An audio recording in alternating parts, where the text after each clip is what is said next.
Hello students, तो आज हम स्टार्ट करेंगे रोटेशनल मैकेनिक्स।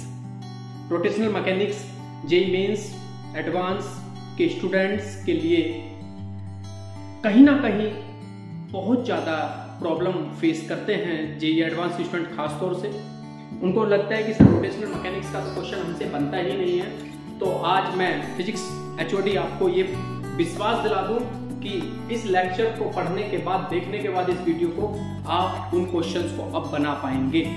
तो बिना समय गवाए हम स्टार्ट करते हैं रोटेशनल मैकेनिक्स, जिसमें हम लोग को इसको दो पार्ट्स में बांटेंगे, पार्ट 1 पार्ट 2। पार्ट 1 में हम आपसे डिस्कस करेंगे मोमेंटम और कोलिजन के बारे में, ठीक है। मोमेंटम और कोलिजन को जानने से पहले सबसे पहले हम यहाँ पर इंसर्ट करते हैं किसी रिजिड बॉडी को। इसको कि rigid body, what is rigid body? बच्चों बोलो, कोई बच्चा मुझे बताएगा कि रिजिड बॉडी क्या होती है? जो इरेगुलर शेप और साइज में हो, है ना, जिसका शेप और साइज डिफाइनाइट ना हो, है ना, उसको आप कैसी बॉडी बोलते हैं? रिजिड बॉडीज आप उसको बोलते हैं। अब रिजिड बॉडी में बहुत सारे पार्टिकल से मिलकर बनी हुई होती है, ऐसे करके, ठीक है। यहाँ पे मैं दो कंसेप्ट इंट्रोड्यूस कर रहा हूँ। पहला, इस रिजिड बॉडी का सेंटर ऑफ मास और इस रिजिड बॉडी का सेंटर ऑफ ग्रेविटी। दो मैंने पॉइंट लिए हैं, centre of mass and centre of gravity, कि हम सेंटर ऑफ मास को कैसे डिफाइन कर सकते हैं और कैसे हम centre of gravity. Actually centre of mass, जैसे whole mass of the body are concentrated at that point, जैसे पूरी बॉडी का एक ऐसा पॉइंट जहां पर पूरा मास कंसंट्रेटेड हो सकता है, वह उस बॉडी का centre of mass. For example, suppose that ये कोई ऐसा पॉइंट है, ये मेरी बॉडी है, इस बॉडी में मैं इस वाले पॉइंट को चिन्हित कर लेता हूँ, साइन कर लेता हूँ। तो मेरी यदि बॉडी, पूरी होल बॉडी का मास यदि इस पॉइंट पर कंसंट्रेटेड माना जाता है, तो यह इस बॉडी का, मेरी इस पूरी होल बॉडी का COM, सेंटर ऑफ मास कहलाएगा।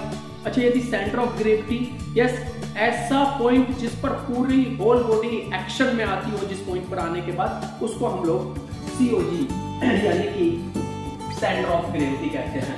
एक्चुअली में सेंटर ऑफ ग्रेविटी को आप ऐसे भी समझ सकते हैं कि इस, मान लो फॉर एग्जांपल मैंने सेंटर ऑफ ग्रेविटी, ये वो पॉइंट ले लिया, कोई पॉइंट P ले लिया, यदि मैंने इसको फिक्स कर दिया, इसको क्या कर दिया? फिक्स। तो अब ये जो रिजिड बॉडी है, इस पॉइंट के अबाउट फ्रीली रोटेट करेगी, यानी कि लाइन ऑफ, अब जो फोर्स ऑफ एक्शंस होंगे, जितने भी total combination of the forces होंगे, वो अब इस पॉइंट के अबाउट लगेंगे।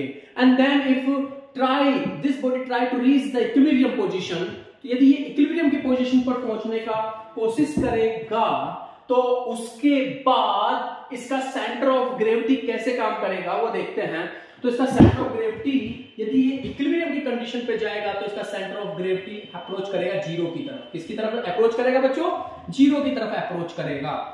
तो इसको थोड़ा दूसरे डायग्राम से समझ ले कि जो कपल ऑफ फोर्सेस हैं, इस कंडीशन में बनने के बाद वो कैसे वर्क करता है। फॉर एग्जांपल, कोई एक रेगुलर शेप, कोई बॉडी ले लेते हैं हम लोग, थोड़ा सा ये दिखना चाहिए आपको। हमने कोई एक स्फेरिकल कोई स्फीयर ले लिया, ठीक है, और इस पर हम कपल ऑफ फोर्सेस दिखाएंगे।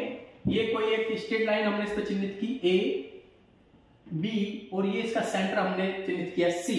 यदि मैं इसका सेंटर ऑफ ग्रेविटी पर इस पे कपल ऑफ फोर्सेस एक्सर्ट करूं इन इक्विलिब्रियम कंडीशन, तो वो कैसे कर सकता हूं मैं आपको दिखाता हूं। देखिएगा, देखिए B पॉइंट पर, तो F फोर्स है ना, centre of gravity of G, like couple of force एक इस पे बन गया, ठीक है, A की तरफ से, A की वजह से, due to the of A, F G of A कह सकते हो, बोलो हाँ या ना।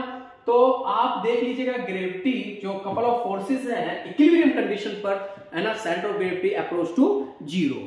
तो आप लोगों को, आई होप कि यहां तक आप लोगों को centre of mass and centre of gravity का कंसेप्ट समझ आया होगा। इसके बाद मैं आपसे डिस्कस करूंगा, है ना, पोजीशन ऑफ सेंटर ऑफ मास। अगली वीडियो को आप सेंटर ऑफ मास की पोजीशन के कंसेप्ट को पढ़ने के लिए, एप्लीकेशन को पढ़ने के लिए आपको मेरी अगली वीडियो का इंतजार करना होगा।